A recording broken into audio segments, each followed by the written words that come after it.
Welcome to part one of our study on the word beloved, right? And we'll be looking at two words. One is Ahab and one is Yadai, right? And through these words, we will see how Yahuwah relates to us and how we are accepted in His beloved. Alright, and how we come into the true pattern in understanding the deep hidden mysteries of Elohim, which is revealed to us, but those outside the covenant will never know these things. Alright, so let's begin by reading a scripture where it says, where Yehoshaphat says in 2 Chronicles chapter 20 verse 7, "Are you not Elohim? You have driven out the inhabitants of this land before your people Yasharel and gave it to the seed of Abraham, your beloved forever." Now the English translation says friend forever, alright, but the word there is Strong's H157, which is Ahab, alright. It's the Aleph, it's the Hey, and the Bet, right? Is the Bet. So the word there is Ahab.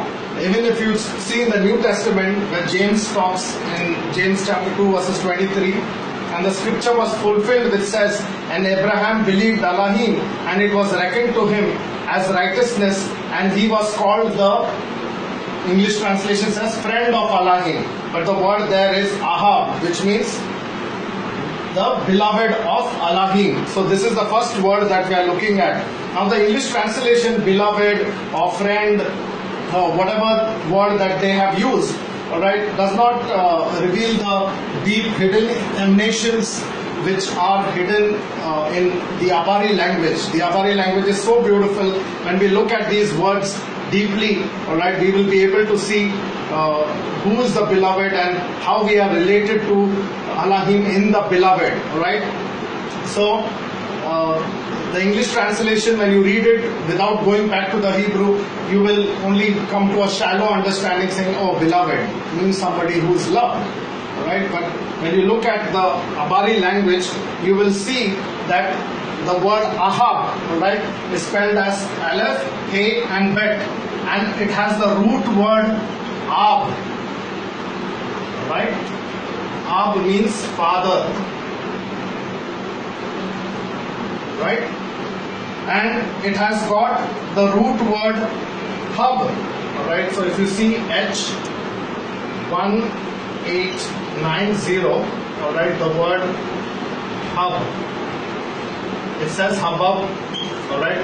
So twice it's used as Hub, alright? Habab means a gift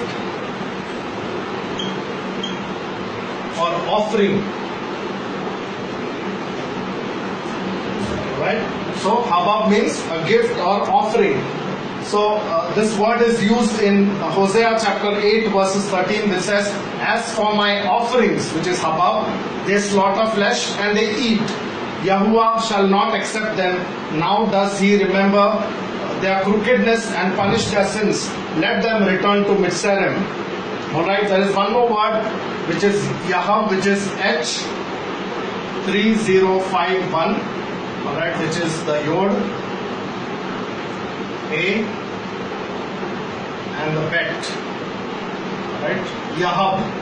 Yahab means gift, to give. Alright, Yahab means to give.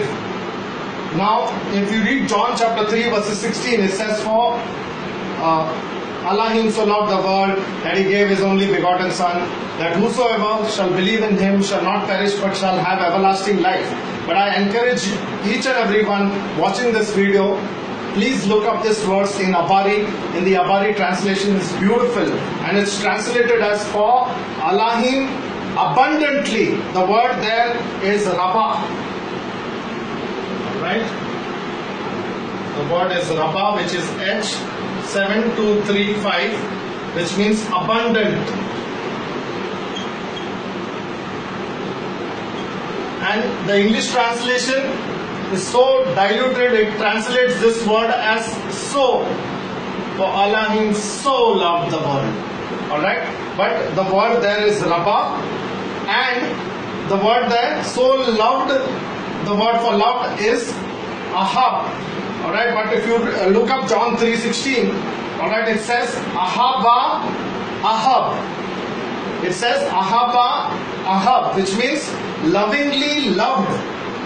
So Elohim abundantly, lovingly loved the world that He gave His only begotten Son, that whosoever believes in Him shall not perish but shall have everlasting life. So it's so deep. If you see there, if it, just as you see hub, alright, and you will see Ahaba,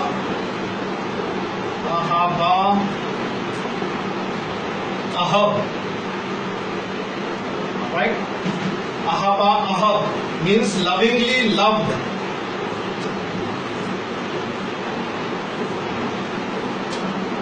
Okay, so lovingly loved. So if you understand this scripture very deeply, how do you become a son of Elohim? You become a son of Elohim by believing in Yahusha, because Yahukanan chapter 1 verses 12 says, as many as have received Him, to them He gave the right to be called the sons of Elohim, on those who believe on His name. So in His sonship, alright, you become the beloved, because the lovingly loved, alright, has to be Yahusha. Because remember when he came out of the waters during His baptism, there was a voice from heaven which says, this is my beloved Son. Alright, this is my beloved Son, listen to Him. So if you see very deeply that, in the last videos we talked about Yasharel of Elohim, and who's the Yasharel of Elohim? It's Yahusha, because there was a prophecy which says that out of Mitzrayim I called my son. So who was called out of Mitzrayim? Both. Yasharel in the Old Testament, he was called out of Mitzrayim, and when Yahusha was born, Herod wanted to kill him. Then he knew that there was a king born, and the angel of Yahuwah came into Joseph's dream and told him to flee to Egypt. Take the child and the mother and go to Egypt, so that it may be fulfilled by the prophet, out of Mitzrayim I called my son. So if he is the Yasharel of Elohim, then he is the beloved, and in him we are the beloved. Alright? So that's how deep the language goes, and when we go down to the roots, we understand, and see this Ahab, where the Father's love, alright, is manifested through Yahusha, because He is the everlasting Father. Yeshaya chapter 9 verses 6 says one of the titles of His name is Everlasting Father. So He is the everlasting Father, Ahab. Alright, so that is the word. So there is another word expressing the Abba's love. Let's continue in the next part and see what that word is.